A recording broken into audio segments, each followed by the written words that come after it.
The other thing too that we talked about is uh, vitamin D. How important vitamin D is in development and for so many different things. So vitamin D is like a steroid. It's an active steroid hormone that your body needs. You could imagine like what would happen to so we're all deficient, right? We're probably almost all deficient. Even if you're supplementing, I take 1,000 international units of vitamin D every day, you're probably still suffering. It's just sometimes it's not enough. More often than not, is not enough. So I'll get to exact dosing and supplementation later, but it's a steroid hormone, and like imagine a woman who just suddenly is not making enough estrogen or does not have estrogen. You take a man, you remove all of the testosterone from them, they're going to be suffering. They're going to be different people. Now you take a human without vitamin D, something that we need for some people say over 800 processes that our body has and goes through is dependent on the vitamin D in the pathway at some point. So it's super, super important, and a lot of us are living without it. Some studies suggest that over 80% of the population in the northern hemispheres, like where we are deficient in vitamin D for large periods of the year. So where we are right now, like Ontario, we're probably only making vitamin D in 2 months out of the year, in the middle of summer. You need a certain amount of radiation to be able to be permeating the skin to allow the change. I think it's cholecalciferol, a type of cholesterol that the UV radiation converts into vitamin D that then goes to your liver. An enzyme breaks it down to the active steroid hormone form, the 25-hydroxy vitamin D, and that's what does its thing. So it starts in your skin, the sun does the conversion, it goes to your liver and is made into the hormone that affects your body in a lot of really positive ways. So what's really cool though is that all summer long I was completely dreading the November. It was super scary. Well, it still is. It's just happening now, but it's super dark and it sucks. It gets dark at 4 o'clock, and then with the whole COVID thing happening, it's pretty incredible. So one of the things that I like to share and that I would like to share with everybody is the importance of vitamin D. It's embedded. It's a perfect mixture of medicine and lifestyle, and how important those two components are, and how they have to be working together. So the medicinal portion of things, we will look to St. John's wort. St. John's wort, we call it Nsedain de Moen Mshkike, is the main way that I hear it being referred to as. But the main species that we will use is Hypericum perforatum. It's the European variety, but it's the most common and available.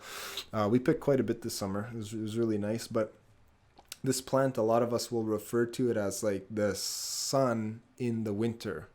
And so we will use it throughout the winter months. One of the things that it does, on top of, some really deep neurological benefit, is that it sensitizes your skin. It sensitizes your skin to the process of creating vitamin D. And so this was sort of understood or mapped out. There's a bunch of crazy studies they did on AIDS. A bunch of people who had AIDS, hypericin, or a component inside of St. John's wort, was proving to be extremely effective at improving the quality of life of somebody who has AIDS. And it was used in all these crazy studies. And they were crazy because they were using the most outrageous amounts of hypericin, one component inside of a plant that has hundreds.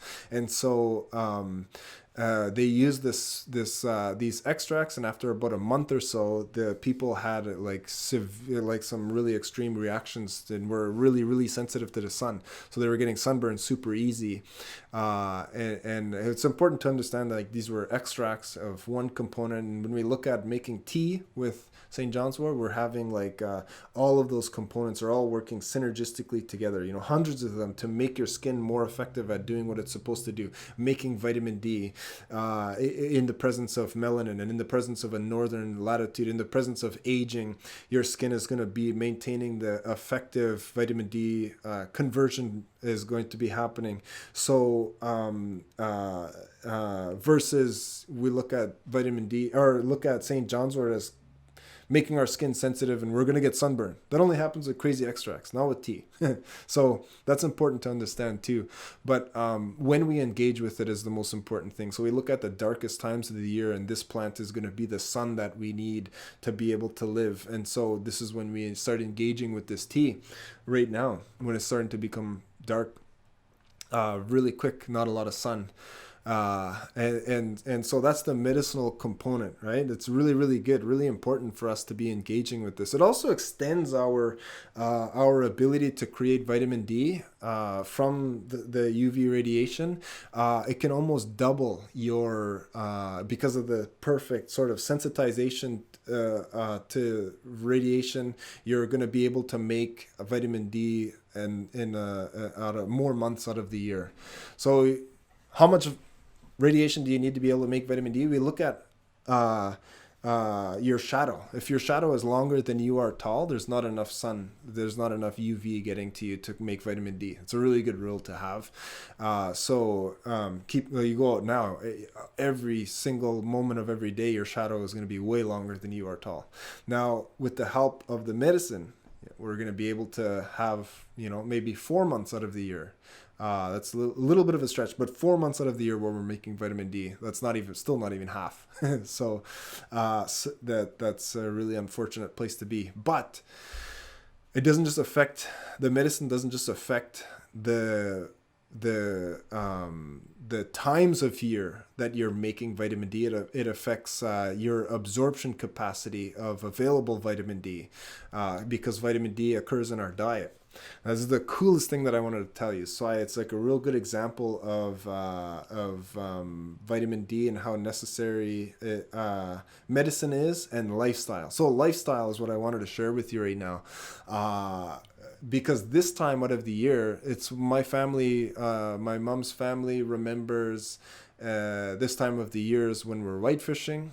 And one of the things that my papa would always do is save all of the livers. And one story I really liked hearing was a big pan of fish livers. And everybody just ate it. And the fish livers would sort of slowly cook in a big pan on the wood stove or whatever. And it would be slowly simmering in all of its own oil. And the livers were just, you'd pop them like candy all day because they're pretty small by the time they're cooked. But all of that oil, then you would drink it. It would be like, I don't know, take little shots all the time. And it was real good. And I guess apparently, it's something that all the kids remember and engaged with. One of the coolest things, though, is the timing and the calendar that we're bound to, or that we live by in this part of the world. So what happens in November, we have to understand water. Water is it's a different density at different temperatures. So when it's the hottest, it is super light. It's not heavy. When it's the hottest, it's the lowest density, it's the lightest. As it gets colder, it gets heavier and denser, and so then it sinks. So in the summer you're swimming and then it's real cold on top, or real warm on top, and then you go to stand up, put your feet down, and your feet are real cold because all that cold water sinks. And the cool thing there is that water is at its densest point, heaviest point at 4 degrees, and 3, 2, 1, and 0 degrees. Of course, that's when it becomes the lightest, and it forms into ice and floats. So it floats on top of, so water is like really unusual, but you get ice and then you have the ice, and then you have the next lightest water is hot water, and then you have the heaviest, coldest water on the bottom of the lake. But say in the summer, the sun is making all that water warm on top, super light, floating. And then in the fall, it starts to get really cold, it starts to get frosty, and that water on the top is getting colder and heavier. And then it gets really windy, and that wind just pushes all of that heavy, dense water, and the lakes, small lakes and big lakes, Great Lakes, will flip. It's called fall turnover, when all that heavy, dense, cold water on the bottom comes up to the surface. And when that fall turnover happens, the fish follow it. So all the deep cold water fish that are staying in the bottom of the Great Lakes or bottom of the lakes all summer long, where it's nice and cold, they all come up to the surface. So tikmek, whitefish, they come up to the surface, and that's what triggers their spawning, and they all spawn on shore. And that's when my papa would be getting them and making a big bag of fish livers, and then when it's in, and of course the only time that happens is now, when it's really dark, when there's not a lot of sun, to be able to keep the tops of the lakes warm. There's not a lot of sun. It's mostly dark, mostly cold and windy. And so that fall turnover happens. And so the beginning of November, all those fish come up on shore. Papa catches them all, makes big pans of liver and oil, and everybody eats and drinks in the oil and is happy. But then one of the cool things, though, is that that all summer long, the ecosystem that the tikmek, that whitefish, is in, is rich in vitamin D2, and the whitefish has a process to be able to convert the plant version of vitamin D into the mammalian version of vitamin D, D2 to D3. And it does that all summer long, creates this massive storage of vitamin D inside of its liver, in the fat in its liver. And then fall turnover happens, and it comes up and it spawns, and all winter long it's in the shallows where it's brighter. And like under the ice, it's not pitch black under the ice, and so all of the whitefish are hanging around in the shallows, and they're utilizing all that storage of vitamin D all summer long. So they make it in darkness and they use it in the sun. So it's a little bit reverse. It kind of sounds unusual then, but so all the whitefish are on shore, all using all of their vitamin D throughout the winter months, and then in the summer, they're depleted, and they go back down, follow the cold water, and start eating those vitamin D2 rich nutrients from the cold, deep water. But it's perfect, because in the fall, when they had spent all summer long in the cold, dark, deep water, making as much vitamin D in their fat as possible, in the fat of their liver as possible, then they all come up on shore. That's when they have the absolute most amounts of vitamin D. That's when we take them and use their liver and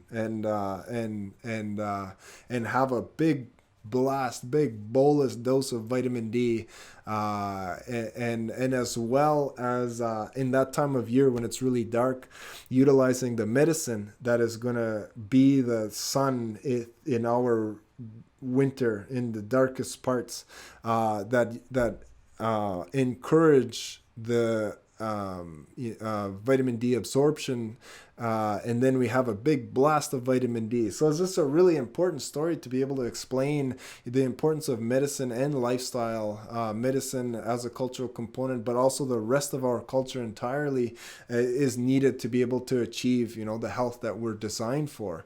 Also at that time of the year, one really good sign, one indicator, is when the fall turnover happens.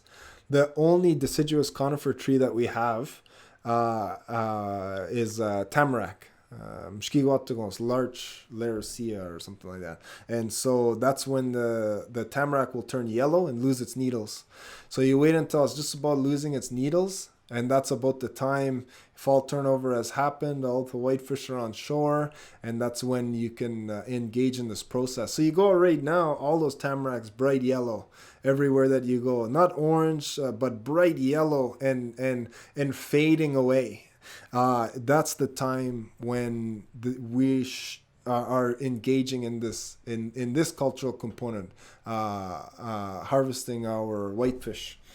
And it's just important, I wanted to really get this out. I know I presented the long form of this to for Federation of Friendship Centers. That sounds cool. But I really wanted to get this out on social because we have a lot of people who are engaging in this process right now. A lot of our fishermen, and they need to be sometimes reminded that the liver is absolutely important, and even I would say right now imperative to all of our processes. You look at the considering severity of outcome with COVID. Vitamin D is one of the key contributing factors. So deficiency or low vitamin D, inadequate levels of vitamin D, your severity of outcome tends to be more severe.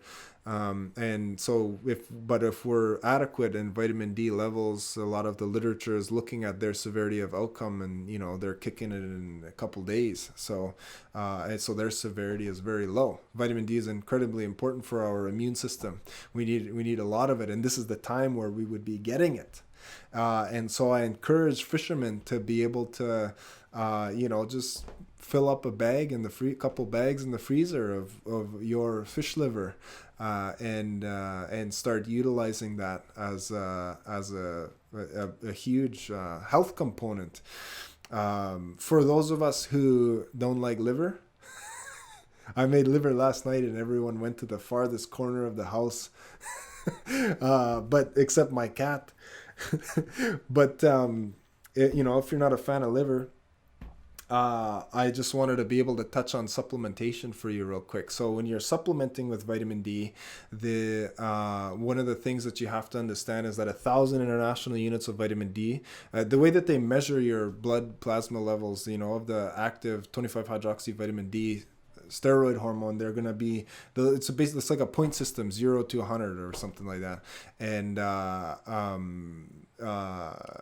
they measure at the point where if they're given a measurement below that is rickets, the deficiency that results in disease, and you need to just be above that.